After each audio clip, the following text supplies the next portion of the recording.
maybe 2 years ago. Yeah, about 2 years ago, I think it was.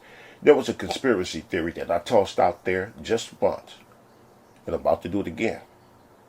I said, what if Trump genuinely was this anti-establishment president that his groupies believe him to be?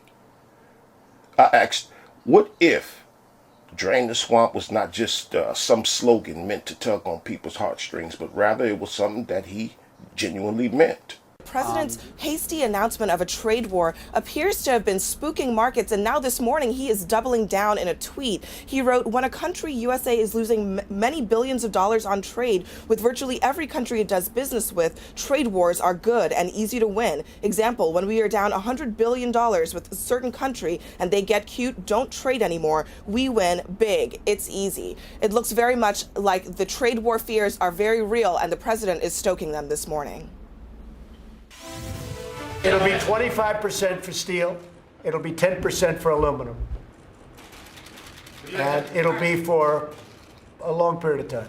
President Trump sending shockwaves through Washington and around the world, announcing his administration will impose punishing tariffs on steel and aluminum imports, despite strong objections from his advisors and his own party. What's been allowed to go on for decades is disgraceful. It's disgraceful. At what cost are trade wars good? And on the backs of who? Us, that's who. We'd have to pay for that, not him and his ilk. Us. I did more than several videos about how Trump crippled farmers here in America, essentially making them reliant on government assistance. And as a result of his trade wars, you hear right-wingers complaining right now about the rising cost of food. And of course, it had nothing to do with the previous administration, according to them. And I'll get back to my conspiracy later, but you hear from the right. You hear these slogans and mantras like America First, but they don't really want that. They claim that they want to see Made in America on more of our goods and services like it was decades ago, but they don't really want that. They only think they want it because those slogans and mantras strokes their egos and heartstrings real nicely. Right, because look at them complaining about the price of gas right now. When that's what America First would look like. As a matter of fact, America First would be an even higher price for food and energy and other goods and services. American made, America First. They don't really want that. Look at the way right-wingers crying right now. Look at them crying right now about the price of stuff. Imagine labor cost, or if America were truly to be America First and pulled troops out of all these foreign countries and minded our own business like the people on the right pretend to want. You know what would happen? We would freeze and starve to death. But what if Trump was actually this rogue individual looking to end the reign of imperialists, is what I proposed a few years ago. I went on to say, what if what we've been going through with this corona bug was in retaliation for Trump upsetting the balance that the elite had established for centuries?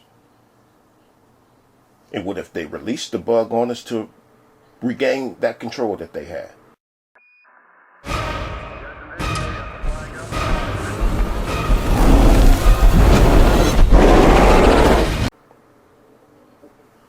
What if Trump was so rogue, so out of the box in his thinking that it prompted globalists to pull the trigger on the New World Order agenda earlier than they had planned?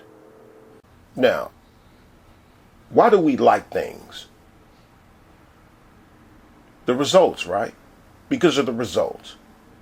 Whether it be food, movies, or, our favorite movie that we like, television shows, songs, particular occupations, or our favorite kind of shoes even. We like these things because of the results, right? Right. To the ones who say that they like Trump because he shakes things up and he says what he feels and he don't care who don't like it, you should like the results of that.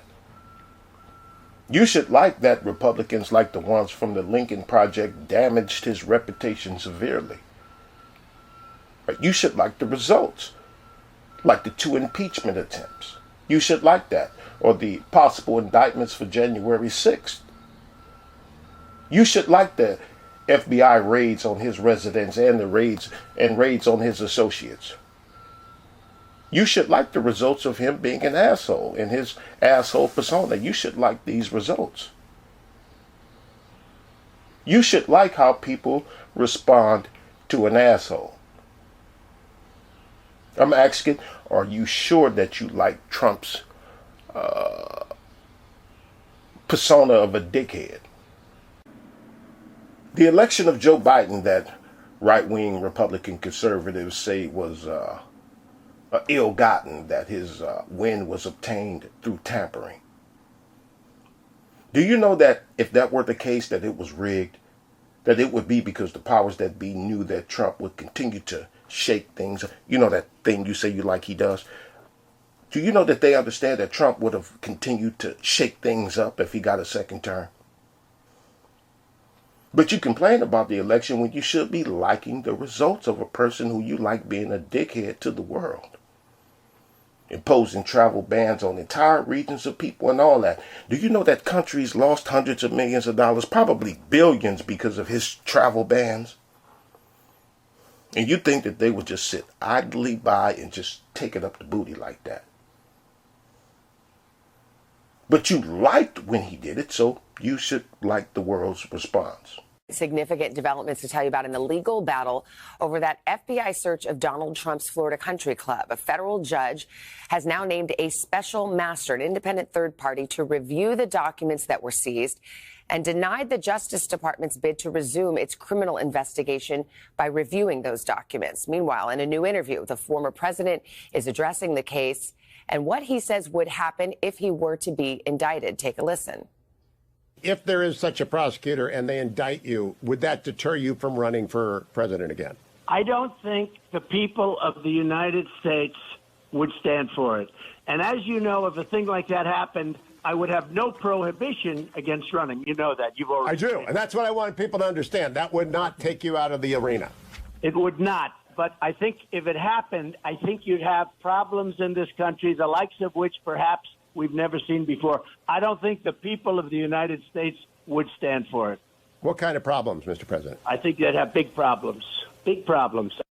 NBC's Ken Delaney joins us more. Look at him.